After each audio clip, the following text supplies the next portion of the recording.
नमस्कार दोस्तों, जी सिटी पाठशाला में आपका स्वागत है।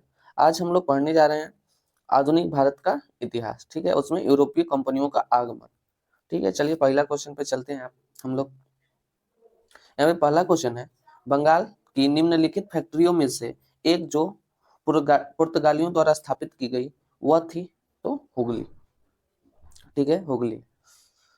अगला क्वेश्चन है, सूची 1 को सूची 2 के साथ सुमेलित कीजिए। सूची 1 में है यूरोपीय व्यापारिक कंपनी। ऑप्शन ए में है पुर्तगाली east India company, British east India company, तीसरा है डच ईस्ट इंडिया कंपनी, चौथा है फ्रेंच ईस्ट इंडिया कंपनी। अब इन लोगों की स्थापना वर्ष बताना है। तो यहाँ पे स्थापना वर्ष राइट आंसर है ऑप्शन नंबर ए, पुर्तगाली ईस्ट इंडिया कंपनी का 1498 में, ब्रिटिश ईस्ट इंडिया कंपनी का 1600 ईस्वी में, डच का 1602 में और फ्रेंच ईस्ट इंडिया कंपनी 1664 में आई थी। पुर्तगाली 1498, ब्रिटिश 1600, डच 1602 और फ्रेंच 1664 में। ठीक है, राइट आंसर है ऑप्शन नंबर ए। चलिए तीसरा क्वेश्चन पढ़ाते हैं। ईस्ट इंडिया कंपनी के किस गवर्नर जनरल को औरंगजेब द्वारा भारत से निष्कासित किया गया था? तो राइट आंसर होगा, आप लोग बताइएगा, इसका बी, सर जॉन चाइल्ड होगा। ठीक है, निम्नलिखित में से किसे भारत में फ्रांसीसी कंपनी का सह संस्थापक माना जाता है? तो यहाँ पे राइट आंसर होगा आपको काल्वर्ट। कौन होगा? काल्वर्ट। ठीक है, पांचवा क्वेश्चन, फ्रांसीसी दक्कन में शक्ति आंदोलन स्थापित करने में असफल रहे क्योंकि? अब बताइएगा आंसर। क्योंकि अंग्रेजों की फौज शक्तिशाली थी। क्योंकि अंग्रेजों की फौज शक्तिशाली थी, इसलिए अंग्रेज जीत गए थे और फ्रांसीसी हार गए थे। ठीक है, छठा क्वेश्चन है, सुमेलित करना है।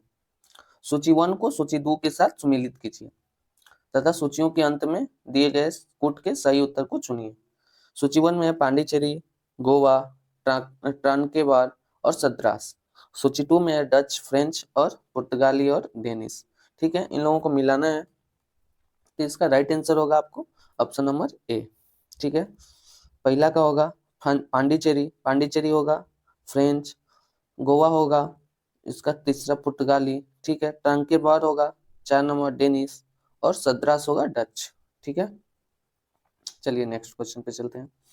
निम्नलिखित में से प्रथम कर्नाटक युद्ध का कौन सा तत्कालिक कारण था? तो इसका सही आंसर है यहाँ पे अंग्रेजों द्वारा फ्रांसीसी जहाजों का अधिग्रहण। ठीक है, इसका है अंग्रेजों द्वारा फ्रांसीसी जहाजों का अधिग्रहण। चलिए आठवां क्वेश्चन, लंदन में ब्रिटिश ईस्ट इंडिया कंपनी के गठन के समय भारत का निम्नलिखित में से कौन सा बादशाह था? तो उस समय कौन बादशाह था भारत का? तो अकबर था। ठीक है, अकबर 1605 में मरा था और ब्रिटिश ईस्ट इंडिया कंपनी का स्थापना हुआ था 1600 में। ठीक है, चलिए आगे कुछ। नौवां, पांडिचेरी वर्तमान पुदुचेरी के संदर्भ में निम्नलिखित कथनों पर विचार कीजिए। ठीक है, पहला, पांडिचेरी पर कब्जा करने वाली पहली यूरोपीय शक्ति पुर्तगाली थे। पांडिचेरी पर कब्जा करने वाली दूसरी यूरोपीय शक्ति फ्रांसीसी थे। अंग्रेजों ने कभी भी पांडिचेरी पर कब्जा नहीं किया। तो इसका राइट आंसर होगा आपको तीनों, क्योंकि तीनों सही है। ठीक है, पूछा गया है यूपी पीएससी मेंस 2006 में। हम लोग चलिए 10वां क्वेश्चन हो गया आपको, वास्को डी गामा कालीकट पर किस वर्ष आया था? तो राइट आंसर हो गया 1498 में। ठीक है, कर्नाटक युद्ध किन किन देशों के मध्य लड़ा गया था? तो कर्नाटक युद्ध लड़ा गया था आपको अंग्रेज और फ्रांसीसियों के बीच। कर्नाटक अंग्रेज और फ्रांसीसियों के बीच लड़ा गया था। गोवा, दमन और दीव का उपनिवेशीकरण मूलतः किया गया था किसके द्वारा? तो पुर्तगालियों द्वारा। गोवा, दमन, दीव का उपनिवेशीकरण मूलतः किया गया था पुर्तगालियों द्वारा। चलिए अगला क्वेश्चन, किस मुगल सम्राट ने के काल में इंग्लिश ईस्ट इंडिया कंपनी ने भारत में सर्वप्रथम कारखाना स्थापित किया था? तो इसका सही आंसर होगा आपको जहांगीर के समय कारखाना स्थापित किया था, जहांगीर के शासनकाल में। और कंपनी की स्थापना कब हुई थी? तो 1600 ईस्वी में, उस समय अकबर था। ठीक है, ठीक है, हुगली को बंगाल की खाड़ी में समुद्री लूटपाट के लिए किसने अड्डा बनाया था? तो इसका राइट आंसर हो गया आपको पुर्तगालियों ने। हुगली के को बंगाल की खाड़ी में समुद्री लूटपाट के लिए किसने अड्डा बनाया था? पुर्तगालियों ने।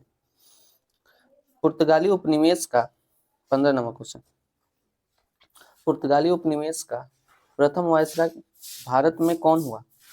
तो यहाँ पे इसका राइट आंसर हो जाएगा अल्मोड़ा। अल्मीडा हो जाएगा, क्योंकि अल्मीडा 1505 में आया था और अल्बुकर्क 1509 में। ठीक है, सूची 1 को सूची 2 से सम्मिलित के साथ सम्मिलित कीजिए और सूचियों को नीचे दिए गए कोड के उपयोग से सही उत्तर चुनिए। ठीक है, 16 नंबर क्वेश्चन है, प्रथम कर्नाटक युद्ध, द्वितीय कर्नाटक युद्ध, तृतीय कर्नाटक युद्ध कब हुआ? प्रथम मैसूर युद्ध कब हुआ? इन सबको मिलाना है, तो इसका राइट आंसर हो जाएगा आपको option number C. Option number C पहला हो जाएगा। प्रथम कर्नाटक युद्ध किस संधि द्वारा अंत हुआ था? तो एक्सला चैपल की संधि से अंत हुआ था। ठीक है, तृतीय कर्नाटक युद्ध का हुआ था पेरिस की संधि से अंत। द्वितीय कर्नाटक युद्ध अनिर्णायक रह गया था। और मैसूर का युद्ध ब्रिटिश की हार, प्रथम मैसूर की युद्ध ब्रिटिश की हार हुआ था। ठीक है, चलिए 17 नंबर क्वेश्चन पे चलते हैं। 17 नंबर क्वेश्चन में है, भारत में 1613 में अंग्रेजों ने अपनी पहली फैक्ट्री कहाँ स्थापित की थी? भारत में 1613 ईस्वी में अंग्रेजों ने अपनी पहली फैक्ट्री कहाँ स्थापित की थी? तो इसका राइट आंसर हो जाएगा आपको सूरत में। कहाँ की थी? सूरत में। 18 नंबर क्वेश्चन, अल्बुकर्क ने गोवा को 1510 ईस्वी में किससे छीना था? तो बीजापुर के सुल्तान से। निम्नलिखित में से किसने वास्को डी गामा का कालीकट में स्वागत किया था? तो 19 का राइट आंसर हो जाएगा आपको जमोरिन ने। कौन किया था? जमोरिन किया था।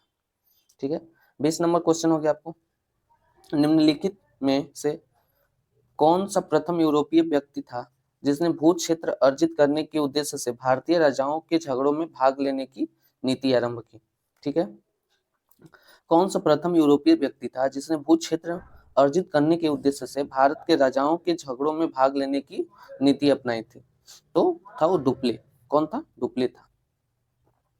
21 नंबर क्वेश्चन हो गया, निम्नलिखित में से किस अंग्रेज अधिकारी ने पुर्तगालियों को स्वाली के स्थान पर हराया था? तो 21 नंबर का राइट आंसर हो जाएगा आपको थॉमस वेस्ट। कौन था? Thomas waste. 22 नंबर क्वेश्चन हो गया आपको, किन यूरोपियों ने भारत में प्रथमतः सामुद्रिक व्यापारिक केंद्र स्थापित किए? तो 22 नंबर का क्वेश्चन आंसर हो जाएगा पुर्तगाली ने। सूची 1 को सूची 2 के साथ सम्मिलित कीजिए तथा नीचे दिए गए कूट के सही उत्तर चुनिए। सूची 1 में समुद्री यात्री है और सूची 2 में देश का नाम है। ठीक है, बताना है। ऑप्शन ए में है Vasco da Gama, Christopher Columbus, captain Cook और तस्मान। इसका राइट आंसर हो जाएगा आपको option number B. Option number B, Vasco da Gama पुर्तगाली था, क्रिस्टोफर कोलंबस स्पेनिश था। ठीक है, कैप्टन कुक ग्रेट ब्रिटेन का था और तस्मान हॉलैंड का था। चलिए 24 नंबर क्वेश्चन पढ़ते हैं, निम्न यूरोपीय शक्तियों ने भारतीय व्यापार में समय समय पर प्रवेश किया। कौन कौन सबसे पहले किया, बाद में किया, ऐसे बताना है आप लोगों को। तो इसका राइट आंसर हो जाएगा ऑप्शन नंबर बी। पहले पुर्तगाली, उसके बाद अंग्रेज, उसके बाद नहीं सॉरी अंग्रेज तो बाद में आया था। पहला हो गया पुर्तगाली, उसके बाद डच, उसके बाद अंग्रेज, उसके बाद फ्रांसीसी। ठीक है, चलिए नेक्स्ट क्वेश्चन, उस क्षेत्र की पहचान करें जहां से यूरोपवासियों को सर्वोत्तम सोरा और अफीम प्राप्त होता था। तो 25 नंबर का राइट आंसर हो जाएगा आपको बिहार। क्या हो जाएगा? बिहार से। बिहार से सर्वोत्तम सोरा और अफीम प्राप्त होता था। ठीक है, 26 नंबर क्वेश्चन, भारत में फ्रांसीसियों ने अपना सबसे पहला कारखाना कहाँ स्थापित किया था? भारत में फ्रांसीसियों ने अपना सबसे पहला फैक्ट्री कहाँ स्थापित किया था? तो सूरत में। कहाँ किया था? सूरत में। चलिए 27 नंबर क्वेश्चन है, भारत में यूरोपीय शक्तियों के प्रवेश के संदर्भ में निम्नलिखित में कौन सा कथन सही नहीं है? पहला है पुर्तगालियों ने 1499 में गोवा पर कब्जा किया था। गलत है, यही गलत है। कौन गलत है? यही गलत है। ठीक है, चलिए अगला क्वेश्चन 28 नंबर क्वेश्चन हो गया, भारत में पुर्तगाली शक्ति का वास्तविक संस्थापक कौन था? भारत में पुर्तगाली शक्ति का वास्तविक संस्थापक कौन था? तो अल्बुकर्क था।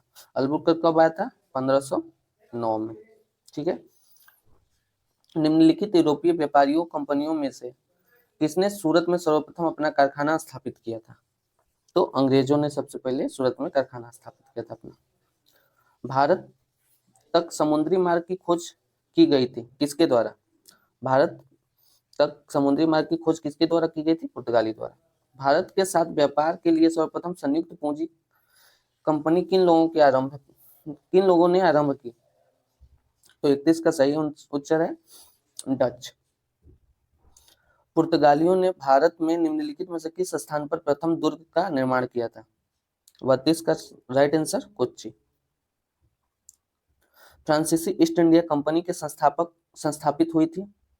फ्रांसीसी ईस्ट इंडिया कंपनी संस्थापित हुई थी कब? तो 33 का उत्तर है लुई 14वें के शासनकाल में। Option number A right answer. 16 number question, वर्ष 2016 में अंग्रेज ईस्ट इंडिया कंपनी को कहां एक कारखाना स्थापित करने की अनुमति मिली थी? तो सूरत में। कहां मिली थी? सूरत में। 35 नंबर क्वेश्चन, निम्नलिखित में से कौन सा एक सही उत्तर है? आधुनिक कोच्चि भारत की स्वतंत्रता आधुनिक कोच्चि भारत की स्वतंत्रता तक डच उपनिवेश था। डचों ने पुर्तगालियों को पराजित किया और आधुनिक कोच्चि में उन्होंने पोर्ट विलियम्स का निर्माण किया। आधुनिक कोच्चि पहले डच उपनिवेश था जिस पर बाद में पुर्तगालियों का अधिकार हो गया। या चौथा क्वेश्चन ऑप्शन है आधुनिक कोच्चि कभी भी ब्रिटिश उपनिवेश का भाग नहीं था। तो इनमें से कौन सही है आप लोगों को बताना है। तो इसका राइट आंसर हो गया ऑप्शन नंबर बी। डचों ने पुर्तगालियों को पराजित किया और आधुनिक कोच्चि में उन्होंने पोर्ट विलियम्स का निर्माण किया था। 36 नंबर क्वेश्चन। 36 नंबर क्वेश्चन है मध्यकाल में सर्वप्रथम भारत से व्यापार संबंध स्थापित करने वाले थे कौन? 36 का सही उत्तर होगा आपको पुर्तगाली। मध्यकाल में सर्वप्रथम भारत से व्यापार संबंध स्थापित करने वाले थे पुर्तगाली। निम्नलिखित पर विचार कीजिए। मृदा के स्वरूप तथा उपज के गुणों के आधार पर भूमि राजस्व का मूल्यांकन है। युद्ध में चलती फिरती तोपों का उपयोग, तंबाकू और लाल मिर्च की खेती। उन पर विचार करना है। कौन सही है इनमें से? तो ऑप्शन नंबर डी इनमें से कोई नहीं। और कौन सा भारत की देन थी? कोई नहीं। निम्नलिखित यूरोपियों में से कौन सा एक स्वतंत्रता पूर्व भारत में व्यापारिक के रूप में सबसे अंत में आए? 38 का आंसर है फ्रांसीसी। कौन आए थे? फ्रांसीसी। ब्रिटिश ईस्ट इंडिया कंपनी ने बंबई किससे लिया था? ब्रिटिश ईस्ट इंडिया कंपनी ने बंबई किससे लिया था? तो पुर्तगालियों से। आई होप कि यह वीडियो आप लोगों को अच्छा लगा होगा। इसी तरह के वीडियो देखने के लिए मुझे लाइक और सब्सक्राइब करें। ये हम आप लोगों को ऐसे ही चैप्टर बाय चैप्टर हम कराते जाएंगे, एक एक चैप्टर एक एक दिन में। ठीक है, थैंक यू।